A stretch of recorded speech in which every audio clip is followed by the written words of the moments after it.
We've got some big news. We're starting a new podcast community, and we want you to be a part of it. Head over to patreon.com/FemFreak to join the fun. The scene where you see her fall down and get back up at the end, like towards the end of the movie, reminded me so much of something that happens in Buffy.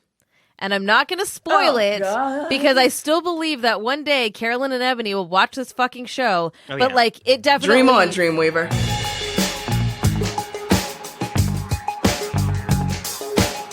Welcome to Feminist Frequency Radio. This is episode 68, and I am your hostess with the mostest, Anita Sarkeesian. And I'm joined by my fellow intergalactic heroes, Ebony Adams. Hey. And Carolyn Pettit. Hello. Wow, Ebony's really barely holding on there. Is that what your interspace communication sounds like? Yeah. Also, listen, it's hard work keeping the galaxy on the up and up. It's true. It's true. This is the show that asks you to be critical of the media you love, or alternatively, we're the feminist killjoys coming for your media, depending on your perspective. Today, we're going to be talking about the latest Marvel blockbuster, Captain Marvel. And as always, we'll finish the show by each sharing a little something in What's Your Freak Out? Let's get to it. Hello, everybody. Hey. So I was generally pretty pleased with daylight savings time happening, but I've just discovered an issue with daylight savings time, which is that now, at the time that we record, when I sit in my spot to record the podcast, the sun is just like bearing down right on me through the window. And that's going to be tough in the summer. Yeah, it's pretty unpleasant. So that's cool. Carolyn, you need to sacrifice for the rest of us to have daylight after 5 p.m., okay? I mean, I'm thrilled about that. Like, I really do not like the early nights at all. I like the longer days. But nonetheless, this is, I'm being cooked here for this. I just want our listeners to know. Thank you for your sacrifice. What I am going through to be able to deliver this glorious podcast to them week after week. Ebony, you got any problems recording today too that you'd like the listeners to know? I always got complaints. Folks can probably hear the construction noise that's perpetually going on in the background of my Keanu Reeves Memorial Studio. So it is what it is.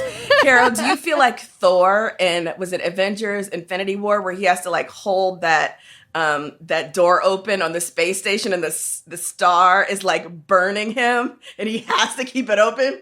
I think that's a perfect analogy, actually, Ebony. Yes. That's exactly basically what's happening here in my apartment right now. Oh. All right, Carol, if you can muster the energy to save the planet and share us some entertainment news this week, we would really appreciate it. I have a feeling this week's entertainment news is really going to bring my spirit down. Well, you better have the 2 bads to the 1 positive. If not, I have one. Okay. All right. All right. So, Phil, just fill this up with like elevator music. I just need to find. This is the kind of stuff, Anita, that I want Phil to save, and then we just release it all in a very special bonus. We might need to do that. Mm-hmm. All right. My first story this week is about a game that was going to be released on Steam, the largest, online distributor of computer games in the world, the largest online marketplace by far. A game called Rape Day was poised to be released. I believe it's a game about you go around raping women after a zombie apocalypse or something. I don't care. All I know is that it's a game that glorifies rape and that, requires you to rape people. And so that's all I need to know to know that I don't need to know anything more about this game. But so Steam ultimately came out and said, after a growing public conversation about this, ultimately said that they are not going to release the game. However, the statement they released to sort of explain their decision really left a great deal to be desired. It basically, as Rowan Kaiser, who quote tweeted it, said in his tweet,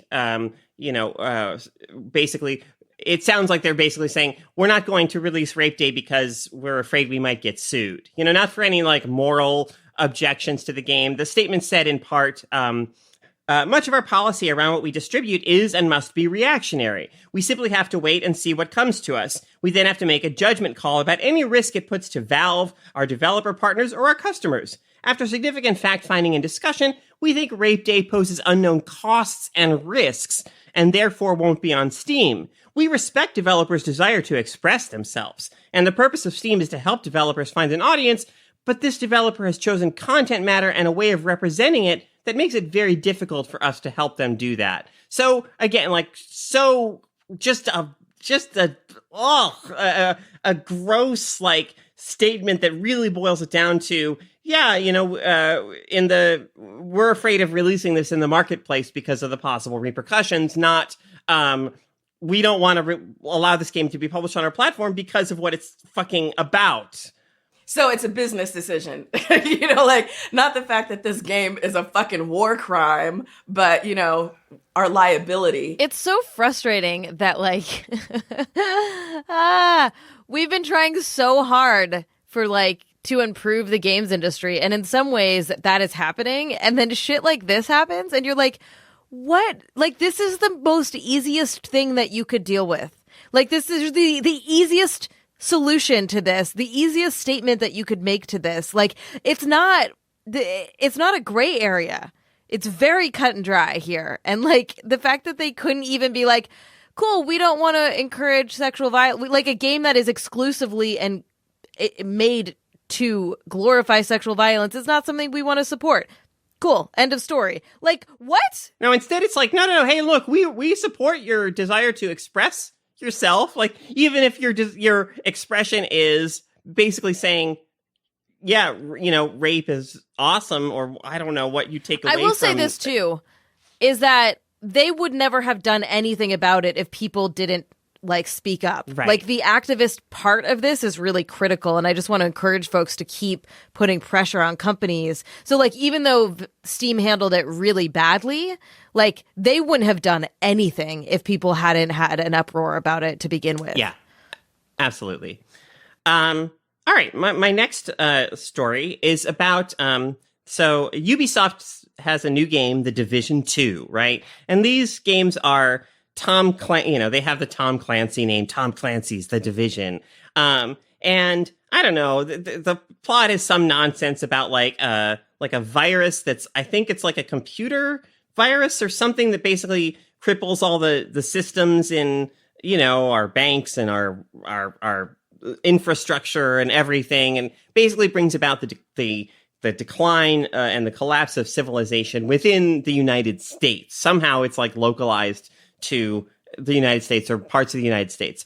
So Ubisoft put out a tweet that, from their official The Division account that said, it said Mexico responds to, growing crisis within the United States. And then it's a press release, a phony, of course, press release from Mexico about what's happening, in the phony U.S. of The Division. And it says in part, today, Mexico announced a state of emergency due to instability within the United States government, the risk of those fleeing into Mexico, and the possible spread of the virus that has crippled Washington, D.C. Along with the announcement, Mexico approved fully funding a border wall and will begin work immediately. The border is closed. So they had a little fun doing the tables have turned kind of thing where in this alternate reality, situation, it's, Mexico is the country that's freaking out about the United States, a flood of refugees or whatever, and panicking and building a border wall to keep out all the Americans who might bring the potential virus into their country. I love that Swedes are making this game. Yeah, this is the direction that they're gonna go. Cool. Yeah, there was the launch ad, the launch trailer for the game was it's pretty clumsy because it takes Bob Dylan's song Masters of War, which is intended by Dylan to be an anti-war anthem. It's very clear, or it should be very clear. But, you know, you have that song like accompanying this, you know, trailer of with all these glorified shots of guns and people being killed and explosions and everything. So anyway, all right. So my final story today is actually, you know, a good one, but I guess. So let me start by saying that a few days ago, before the release of Captain Marvel, I got a tweet, you know, out of the blue from some guy, and I tried to go back to reread the tweet, but the account has since been suspended. But basically, the tweet said something like, you know, this person, this obviously man or boy guy, was clearly anyway part of a group of people, and he said something like, "We are going to tank the box office of Captain Marvel," like, And so, since being released, had a historic, you know, $455 million global, you know, box office take. Like, what's so frustrating to me about these situations is that I don't want to care about like how many hundreds of millions of dollars the Disney Corporation is raking in. Like, I don't want to be invested in that at all. And I kind of hate or resent these guys for making me feel like, oh, you know, please do well, movie, please do well, so that they don't think that they've achieved something here. But really, like, the true measure of a kind of victory will be when, you know, eventually, you know, a female-fronted superhero movie comes out and, you know, it's just kind of okay, and it does just kind of okay because it maybe just doesn't look as good as other ones, or it's whatever, it's just not a great movie, and it's not viewed as a referendum on the public's, you know, interest in like female fronted films, but it's just looked at as a movie that, you know, was kind of mediocre or whatever. Yeah. Absolutely. I mean, obviously, we were going to watch this movie to discuss it on the podcast, and we wanted to do it in a timely manner. Were that not the case, I personally probably wouldn't have seen it on opening weekend. I would have seen it because I'm a huge Marvel movie fan, but I probably would have, you know, waited a little bit because I hate people and I hate being out in public. So whatever. But yeah, there's always that concern that, like, if you don't go opening weekend and contribute to the box office, then, you know, then somehow you're either complicit, you know, you're complicit one way or another in this larger cultural conversation. And yeah, I resent that too, you know? Like, I don't want my sort of like movie going decisions to be fraught with that much fucking baggage. Sometimes I just want to go or not go to a movie, you know? It's also the, like, you know, the bullshit of like, vote with your dollar. What about people who don't have dollars or that wanted to go see it or don't have time or can't get childcare or whatever? Like, we can't judge. I don't think our activism should be tied to the amount of money that we have, right? And I feel like the box office numbers are a part of that, which I think is unfortunate. Also, man, it's been years of like it's really frustrating to me that we're still at a place where like there's so much pressure put on female fronted films, right? That like this happens every single time a movie starring a woman comes out, right? That like breaks, you know, that either makes it or doesn't make it in the box office. And like, I'm glad films are still being made and that it's not, you know, we're entering a different time period of media and whose stories get to be told. But like, this is such an old goddamn story. It is. But having said that, I resent my dollars, you know, propping up this conversation. I was one of those people who took a lot of joy in the fact that like both Black Panther and Captain Marvel fucking killed it at the box office. Yep. So take your little tiny ass bootleg dollar store boycott, you know, because if anything, it just fueled, you know, greater success. Like, my theater was packed. And it was showing in like, you know, I went to a multiplex. It was showing in several theaters. It wasn't showing in all of them. But so many people tweeted about the fact that like their local theater, every screen was showing Captain Marvel and every screening was sold out, you know? And so, like it or not, I do love that people kind of voted with their feet. I don't want to say voted with their dollars, but voted with their feet and brought their little funky kids, to the movie. There is a lot of talk about supporting independent media creators, and we think it's as valuable as ever these days to do just that. If you value smart, honest, feminist analysis, then come join our podcast community at patreon.com/femfreak. Plus, you'll get access to some fun perks, including the Freakin' After Party, our weekly post-show bonus exclusively for our patrons. That's patreon.com/femfreak. Yeah. Well, on that note, how about we talk about the movie? The latest blockbuster Marvel movie stars Captain Marvel, played by Brie Larson, who is such a delight always. Captain Marvel is a Kree warrior who quickly learns that everything she knows about herself and the war she's fighting is actually wrong. In fact, she is actually a U.S. Air Force pilot named Carol Danvers, and with the help from good old Nick Fury, they uncover secrets from the past. Yes, let's get into it. Yeah. All right. Do you want me to start with a hair report? Because I had many thoughts. Ooh, we're going to bring in a little Star Trek Discovery in here. That's right. Yeah. Give us a hair report, Ebony. I was really taken out of the movie often by Samuel L. Jackson's hairpiece in this film.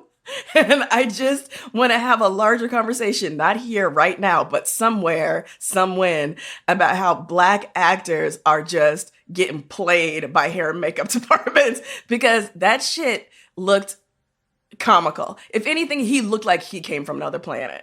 I could not handle it. I truly could not handle it. Okay, but here's the thing. So hair aside, not aside, totally relevant.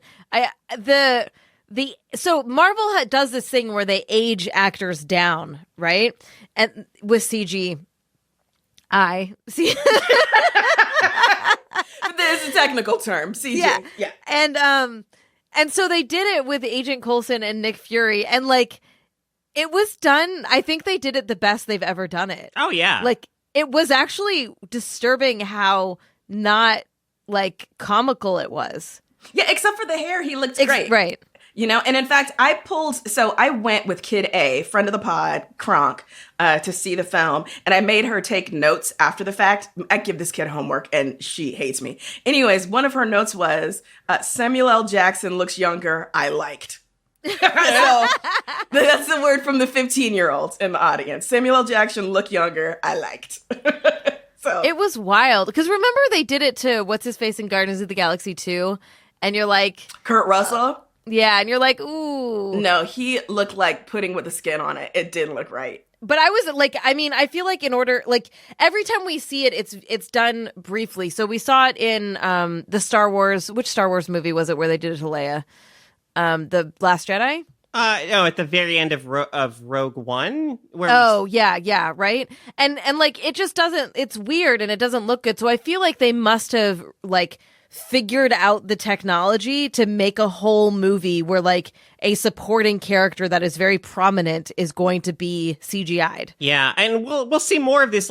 Martin Scorsese has a film coming out, I think on Netflix sometime later this year that's going to use it has Robert De Niro and Al Pacino in it and stuff, and I think it's a film that goes back and forth in times, and it's going to make extensive use of de-aging on, Robert De Niro. So we'll see a lot more of this in the future and kind of be able to evaluate, how well is this actually working? But for the purposes of this film, I thought it worked really well. I did too. But is there a fear that this is going to be a thing that we do to female actors just to make them look younger, not because it's a part of going back in time in the story, but just because we value youth and women are not allowed to age? Well, it is now. I hadn't had that fear before, Anita, but thanks for putting that in my head. I mean, we already Photoshop, with CGI version of Photoshop with all the Marvel movies have been doing this because the characters are aging and that doesn't look as cool for superheroes or whatever, right? So I'm just worried that if this becomes the norm, it's going to be the equivalent of Photoshop for, magazines and stuff, which we've been feminists have been fighting to reduce the amount of photoshopping that's happening. And so I'm do we need to start a fucking campaign to let women get older? Yeah. Yeah. All right. Okay. So back to the movie. Yeah. I liked it a lot a lot more than I thought I would. I don't think it's the best Marvel movie, but I think it's in the top Marvel movies, like the top 5 for sure. And I think for me, I'm looking forward to the next Captain Marvel because this one spent, as it has to for the first in a franchise, spent a lot of time on lore and lore building, which I think they did pretty well, but like it's still kind of like, okay.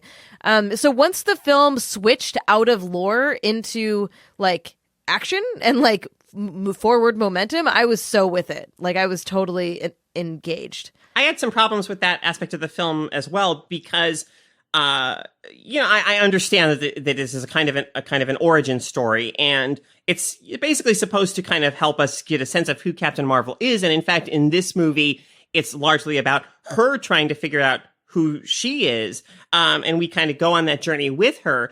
And I was interested in that, but I guess ultimately for me, I didn't really, we see these flashes throughout the movie of, her past memories, and there's definitely that running theme of, her as a girl and as a young woman, constantly being told what she can't do and kind of getting up and like trying again. And that's definitely that definitely resonates powerfully. And it's a very effective image on screen, but also like ultimately I didn't feel like we got any of the substance of like, okay, but who is Carol Danvers actually? And she arrives at this moment where she's able to not hide herself anymore, to not kind of hold back, right, her own potential and her own power. And I loved that. I did. I guess I just wish that we'd gotten some more specific, something, because I still really don't feel like I actually know who Carol Danvers is as an individual. I think she's very effective as like a universal, like this kind of blank slate, character, but I wanted a little bit more in the way of like specifics. Like, isn't there a moment in one of the flashbacks on like the go-kart track where she says to her dad, like, you let him drive, and it sounds like she's maybe like her older brother was drunk and drove and killed him and died, but we never hear anything about that again, or did I make that up? Yeah, I had a question about that too. No, I was also wondering who the he was in that statement, and we never came back to it. Yeah, this film seemed to be doing, kind of a lot of things, which, as you point out, Anita, these origin stories often have to do. Like, they have to lay the groundwork in a way that's going to, sufficiently allow people who know nothing about the lore, that includes people like me, to feel as if, we kind of have a sense of what's going on, like the context of the action. But it also has to satisfy people who are fans and who know this stuff already. I'm moving towards this place where I almost don't want things explained to me. Just get to the action. And if I care enough about who so-and-so is, then I will do the research and find that out on my own, or you can bring that in later. We know this is setting up for a franchise. This is not a one-off, right? So either give me just getting to the action, or, as Carol suggests, you need to take a little bit more time fleshing out who this person Carol Danvers is, because otherwise at the end of the movie, I just still have no idea who it is and why I should care that she's Carol Danvers and not, Veers. Like, the two are still just enigmas to me. I want to clarify too that when I'm like get to the action, I don't actually mean like the action. I sort of I meant the story, right? Like, I really love stories about resistance, and so like, I'm such a sucker for I was fighting on the wrong side this whole time and didn't know what was actually happening. And I've been like, sort of brainwashed about who I am and what this war actually means and the jingoism that comes along with all of that. And so that was all really interesting to me. And like it happened. I was able to suspend my disbelief in terms of the fact that like she just believed him really quickly, right? Like when he's like, hey, everything you know is wrong. Let me play you a tape, right? Like, although she got her memory back in that moment, right? That's why she believed him. I think the recording triggered actual memories. Yes, okay, that's what happened. Because I was like, I don't know how quickly you would turn. But so I liked that. And like, I feel you too, Caro, in terms of we don't really see her do a lot. We hear about her doing a lot, which can be kind of troubling. So the scene where, oh my God, her friend, Rambo? Maria. Maria Rambeau. Where she is like, I don't know who you are now, but this is who Carol Danvers is. And it's just this really emotional moment where she's like, just because you have like fists of fire, you were always bold and strong and risk taking and all of these things. And like, just, you know, this, she's like her hype man. I really liked that, but I also, I hear what you're saying, Carol, in that. And I'm like, well, I would have liked to see her be that, right? Like I would have not just tell me that she's cool, show me that she's cool. I want to go back to the central conflict between the Kree and the Skrull for just a moment and say that, you know, one thing I really liked about that, I guess, is, you know, on the Kree side, right, you have, you know, you have Jude Law, you have Jaimin Honshu, you have Gemma Chan, you have all these like very like attractive or, you know, conventionally attractive people, right? Like people who have basically been considered stunning and, you know, often in like Disney films, which this sort of is, like the good guys are the really attractive ones and the bad guys are maybe not so much. So I guess I appreciated that the Skrull, which we would, you know, consider by our standards, like, you know, less attractive certainly than the Kree, were the, you know, the quote unquote good guys. I thought that was, I just, you know, I appreciated that. I liked that too. And I also liked how at the end, and maybe I should preface this with, you know, spoiler alert, but I also feel like it's a Marvel movie. Like what spoilers are there? At this point, we know what's going to happen, right? So, but at the end of the film, when we have, oh God, the name of the Skrull that Ben Mendelsohn plays, he and his partner are seated at the dinner table. Everything's been resolved. And, you know, the group is talking about where the Skrulls are going to live.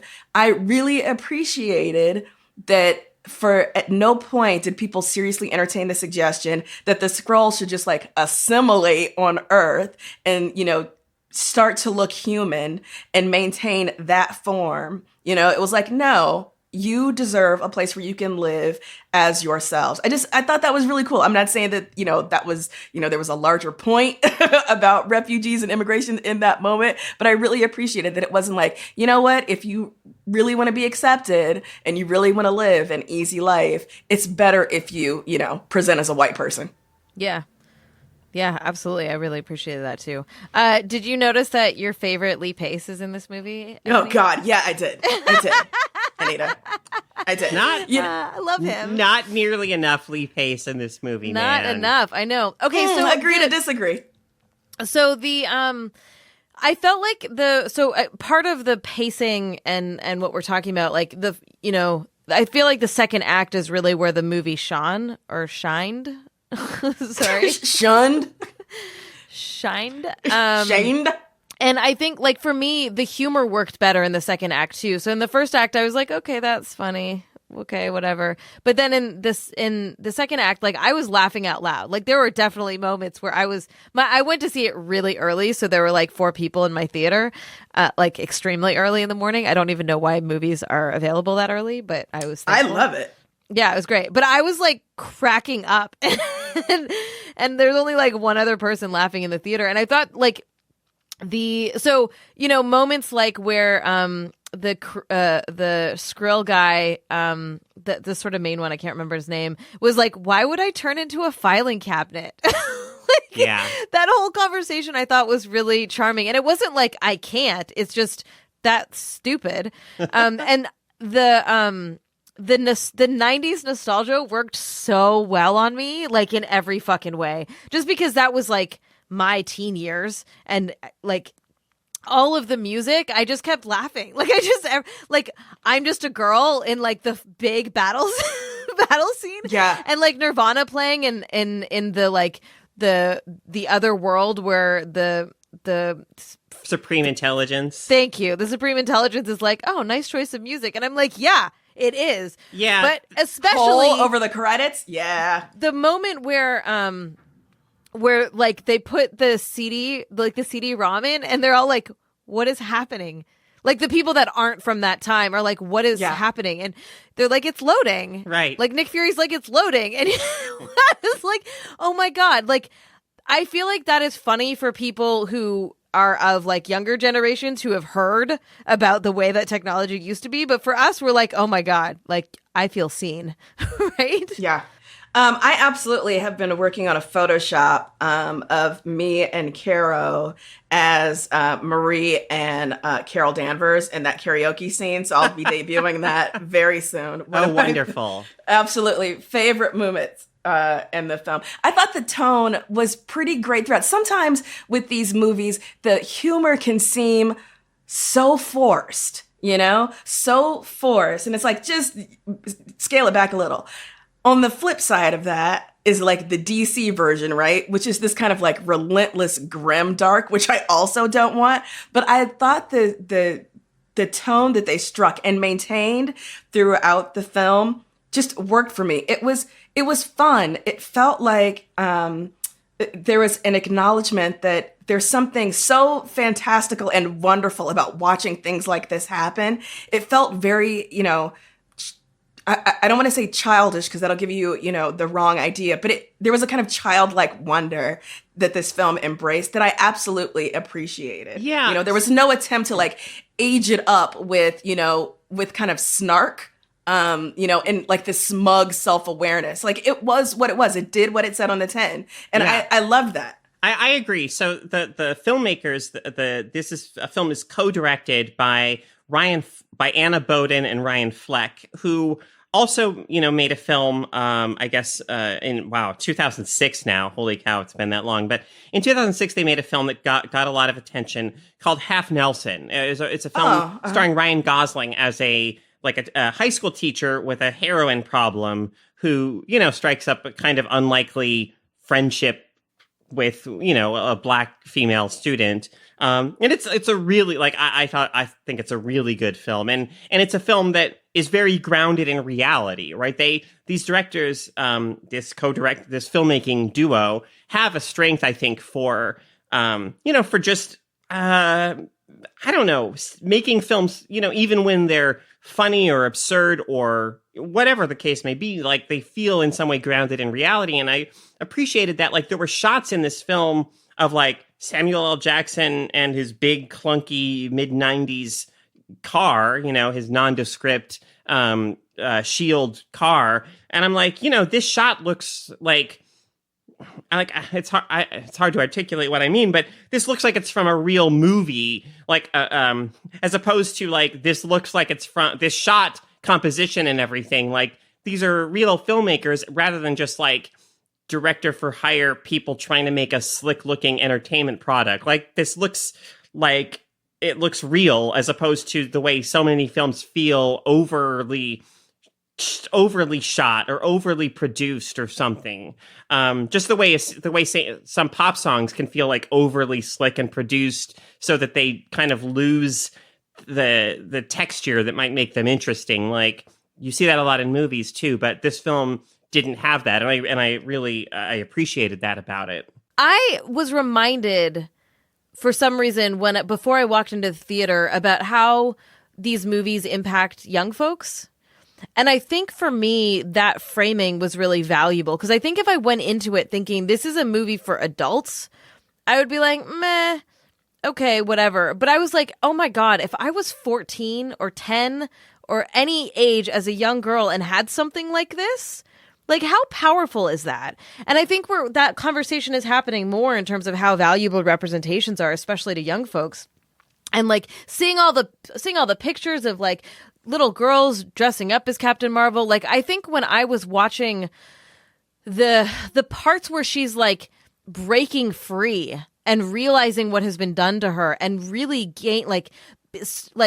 all the stuff about like you need to squash your emotions are useless. Like I was waiting as the first time they said that I was like, cool, at the end her emotions are going to become really valuable, right? And like I love that, and I love that story and that narrative and that myth that is being shared of like don't hide who you are. And don't try to like suffocate the way that you feel. Use it to empower yourselves and use it as a way to feel more confident in who you are. And so watching the physical manifestation of that, I think is really, because that is a language that young people can understand until they get a little bit older and understand how that is oh my God, what's the word I'm like a looking for? metaphor. Yes, thank you. That's a metaphor for like, you know, living your full life to your fullest potential. I do wonder though, like there was a little bit of she's so strong. Like she just like I do like that there were a couple false starts where she's like, oh, about to fall. Oh, nope, got it, figured it out. But like she's so strong that you're like, can anything take her down? Well, like see, but I definitely I understand that concern, but also like so this film at the very end, or like in the final moments, right? We see Captain Marvel kind of like hovering above the planet Earth, like looking down on the planet Earth, and I believe, I don't know this for a fact, but I believe that was a deliberate homage or reference or nod to the first two Christopher Reeve Superman films, where at the absolutely. end you have Christopher Reeve as Superman, like out in like space, flying over Earth, and I thought, wow, that is fucking awesome, because like we should have a female like equivalent of Superman, right? Who's like so powerful almost that you don't even know what is going to be a threat to her. And of course, like Superman, there are threats to Superman, sometimes like kryptonite, and he does find himself in real peril at times. But and I think we're gonna see that in the next Avengers movie too. Because I'm like sure it would be that, so like, boring if you had a whole movie where Yeah. she's like, got it. I mean, she will definitely play a very crucial role in saving the day, but it's not going to be effortless. For sure. Yeah, I have to say, I have loved seeing social media explode with folks who've seen Captain Marvel and crucially seen the mid-credit scene, which I won't spoil here, but reacting to it in the context of their anticipation for Avengers Endgame, because that matchup between Thanos and Captain Marvel is going to be dope. And I love how excited people are for this. Yeah, I mean, you can talk about Captain Marvel being like, in some sense, it's hard not to imagine her as being, overpowered, as they say. But I think the more we learn about her, I trust the filmmakers at this point to give us, the kind of like tension between those two foes in the final film. I can't stop thinking about the peoples whose job it is to write out all of these threads and make sure that each franchise fits within the larger franchise that they're putting together. Like whoever's fucking job that is, oof. The Marvel Cinematic Universe Bible, like the tome that they must have to maintain continuity through all this stuff, must be like just ginormous. Volumes. Yeah, just volumes. I want to go back to something you were saying, Anita, about like the physical manifestation of this character, because one of the things that oh my God, I loved so much about this was the way she fought. One of the problems that I have with female heroes, female fighters in a lot of, action movies, superhero movies, etc., the insistence on being sexy while fighting is both troubling and irritating to me. And this often, you can see it in the fighting style and the way that certain fights are choreographed. So whether it's, a woman fighting with another woman or a woman fighting with a man, there seems to be, and if I'm wrong about this, feel free to hit me up at Anita Sarkeesian on Twitter. But there seems to be, like the fighting style emphasizes like sort of balletic movements, right? Like this sort of grace and beauty in the fighting style, as opposed sometimes just like brute force or, like physical power. I loved how Captain Marvel fought in this movie because I was entirely convinced that she could kick some ass and that, the notion of whether she was hot doing it was not a concern. I also loved that her outfit, how completely covered she was, which is not to say she didn't look gorgeous. Yeah, no, see, that's what I want to say is like, for me, as a queer woman, like, I was actually thinking about that during the movie. I was thinking like, wow, she's really, for the most part, she's not like framed in super male gazy ways. And she's just wearing like t-shirts and jeans a lot of the time or whatever. And I'm like, wow, to me, she is like way more attractive because she's kind of presented almost as more of a full human being. She's way more attractive to me in this film than any number of like women in films where they are there to serve as, you know, as sex objects or they're framed in a kind of really male gazy way than those women ever are. And the fact that her boots had flat soles, I cannot tell you how excited I was that her boots had no heel. I am so sick of women having to fight in heeled boots or platform shoes or whatever. And I'm like, that's the stupidest fucking thing. And yet there's this insistence upon it as part of like the female hero's costume. I do not care if you can fight in heels, if you would not fight in heels given the choice. So the fact that she wore those like ass kicking boots, loved it. I think that we didn't at all talk about Brie Larson, which I wish we had more time for, because I think Brie Larson is an amazing actor. And I thought it was a little bit weird casting just because I've seen her do very serious drama work. But I think that part of what you're talking about in terms of the male gaze is really also a testament to how well she played the character, because there was a sort of vulnerability in the toughness. There was she wasn't trying so hard to be a caricature, and she really brought a humanity to the role in a way that I think helps a lot with how she was presented as a fully constructed human. So shout out, Brie. You're amazing. Let's be best friends. Yeah. And so to go back to, you know, what you were saying earlier, Anita, about this film resonating with like young people, in my screening, there were, high school aged people of, various genders. And I definitely, like, after the movie, when that group was like on their way out, I definitely heard a lot of the boys in that group like expressing a lot of enthusiasm for the movie. Like they were like, wow, that was awesome. They really liked it. And I mean, I don't know. It's hopeful to me to think about a possible future in which boys and men grow up being much more comfortable with the notion of female heroes as well, right? And I hope that films like this can, in addition to, of course, the much more crucial work of giving women, and young girls heroes that make them feel seen and represented, that would be a good sort of side benefit as well. Yeah, totally. I have one last thought. I have so many more thoughts, so we have to devote at least part of the bonus. You mean the freaking after party? The freaking after party. And so if you are not a backer... You can hear more of this conversation in our freaking after party if you join our podcast community at patreon.com/femfreak. All right, my last thought here. The scene where you see her fall down and get back up at the end, like towards the end of the movie. Yeah. Reminded me so much of something that happens in Buffy. And I'm not going to spoil it because I still believe that one day Carolyn and Ebony will watch this fucking show. It definitely... Dream on, Dreamweaver. It definitely was reminiscent of this sense of like, find the power within, find your own strength, don't let the world beat you down, get back up. And I loved it. So I am so glad that girls have this movie to look up to, and I'm glad it exists. And fuck your boycott, that didn't work. All right, let's move on to what's your freak out?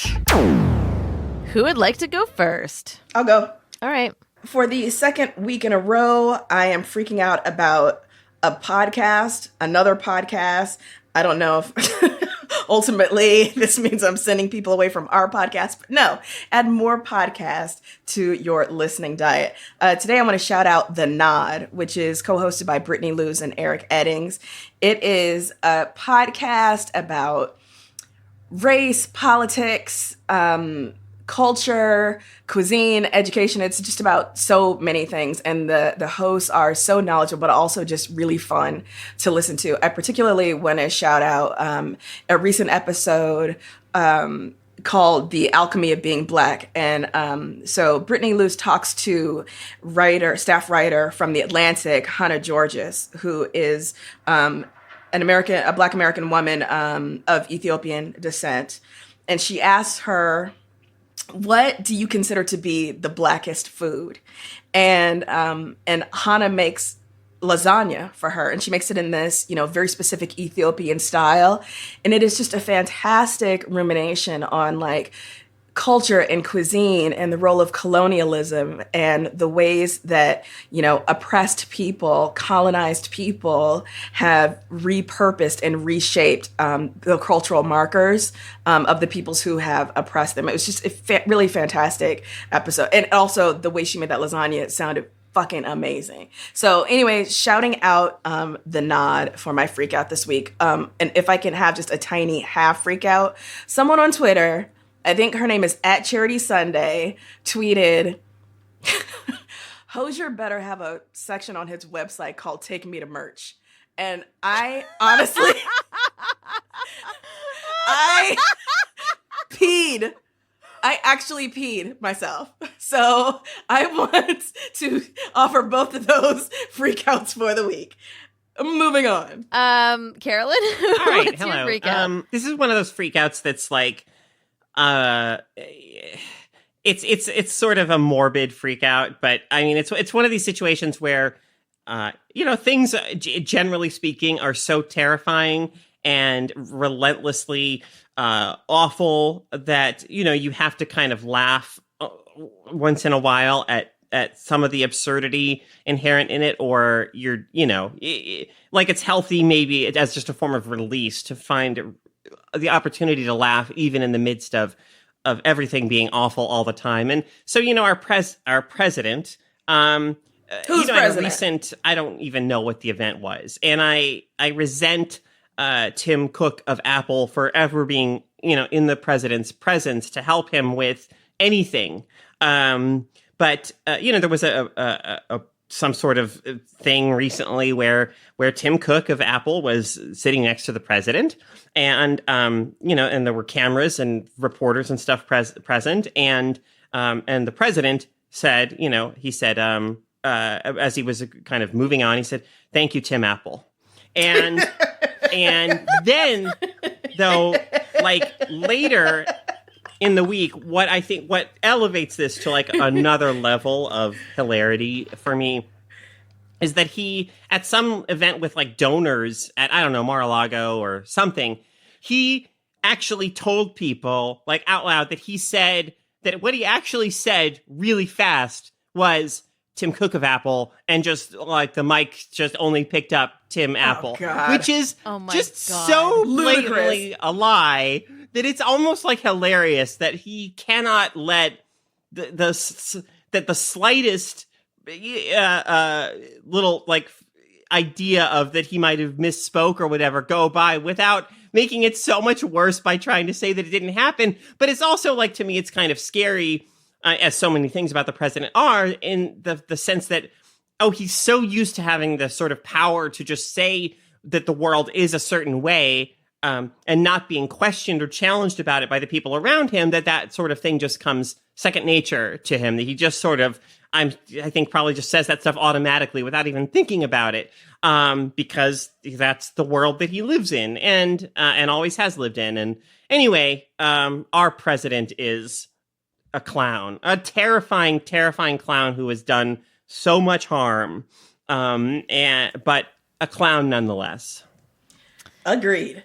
Yeah. All right. My freak out this week is a book I just finished called American Heiress, The Wild Saga of the Kidnapping, Crimes, and Trial of Patty Hearst by Jeffrey Toobin. Wow. All right. This book is wild, and I really thoroughly enjoyed it. So if folks are interested in like historical crime stuff, it's a nonfiction book. It is legitimately about Patty Hearst and how she was kidnapped and then basically was recruited into a revolutionary group. And it's just like every moment you think it can't get more and more bizarre, and it's fascinating. So I want to share a brief story out of it, because it actually is related to some of the work that we put out recently, weirdly enough. So the SLA is the organization that kidnapped Patty Hearst and then recruited her to join them. They are a batshit group that you just have to read the book to learn more about. And they were held out in Los Angeles in this house, and there was this shoot-off with the police. Not all of them, but a lot of the SLA members were in this house, and they refused to give up. So what's interesting about this story is that this is the first time that there was ever a live recording on location in the news. So this was the very, very first incident. And because of the way because of the way the technology worked out, there's a whole story around it, that every single news station had this live feed. And so thousands and thousands and thousands of bullets were shot between the LAPD and the SLA. Eventually, what happened was the house caught on fire and they burned alive. So the first time that there was ever a live news feed was this horrific incident that occurred, right? But what's interesting about this to me, and part of why I'm sharing this, is not just like, oh, new technology, whatever, is that the guy who was in charge of the SWAT team that was the ones who responded to this incident was Daryl Gates. And if you recognize the name, Daryl Gates was a LAPD police chief who was disgraced and kicked out, basically. And he went on to make video games with Sierra Online. And if you watch our Queer Tropes series, one of the episodes about homophobia and transphobia include a game that he worked on that has some of the most horrific examples of violence against trans folks. Yeah, it's like, I don't know how much, like, what he actually contributed to the game. It certainly bears his name, but his politics, like his philosophy as a police chief, runs just through that game completely. And you can feel it in that game's just, like it's transphobia and it's racism and just everything awful about it. Yeah, it's terrible. It's really terrible. But this book is fascinating and so wild. And not only it covers like the kidnapping and what they did, all of the crimes, but also the trial and like how Patty Hearst dealt with that afterwards. And anyways, if you're interested in history, I recommend checking it out. This week, we also have a listener freak out from Anna. Hi, my name is Anna, and this week I'm freaking out about the Netflix series Sex Education. It's a series set in the UK starring a teenage boy named Otis, whose mom is a sex therapist. So he decides to pull a Charlie Bartlett and opens a sex clinic at his school where he doles out sex and relationship advice in exchange for money, and hilarity ensues. Two things I particularly loved about this series are how surprisingly diverse the characters are and the quiet and complex vulnerability with which they're portrayed. Being a teen show, it could have relied a lot more heavily on stereotypes and tropes, but it was, at least in my opinion, a bit different and more in-depth with how it portrayed them, which was really refreshing. Not to mention, it is absolutely hilarious. And as a therapist myself, who happens to love talking about sex and relationships, I feel like the show is made for me. So that's my freak out. Thanks so much, Anna. I also really enjoyed Sex Education as well. If you want to include your freak out in our show, you can do that by heading over to feministfrequency.com/freakout. That's FREQOUT.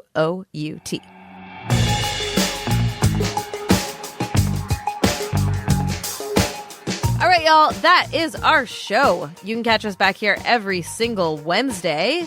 Stay tuned for the Freakin' After Party, which is only available to backers of this podcast, which you can be so easily if you just head over to patreon.com/femfreak. If you're enjoying the show, please rate and review us on iTunes. And when you're up in space without a mask because you are superpowered and you're hanging out with Carol Danvers, tell her that you really like this podcast, and maybe she'll tell all of her friends, and then it will be a whole thing where everybody listens to our podcast. How about that? Wow. You can check out all of our work and our other podcasts at feministfrequency.com, and be sure to follow us on Twitter at FemFreak to stay up to date on all of the news. I can be found at Anita Sarkeesian on Twitter. I'm Carolyn Michelle. I am at Samuel L. Jackson's wig. Ooh. I don't like that. I don't like it either. Our producer is Phil Circus, who also composed our theme music. Technical support by Sarah Norales, production assistance by Taylor Simmons, and art by Jamie Varon. We'll see you all next week. Later. Bye.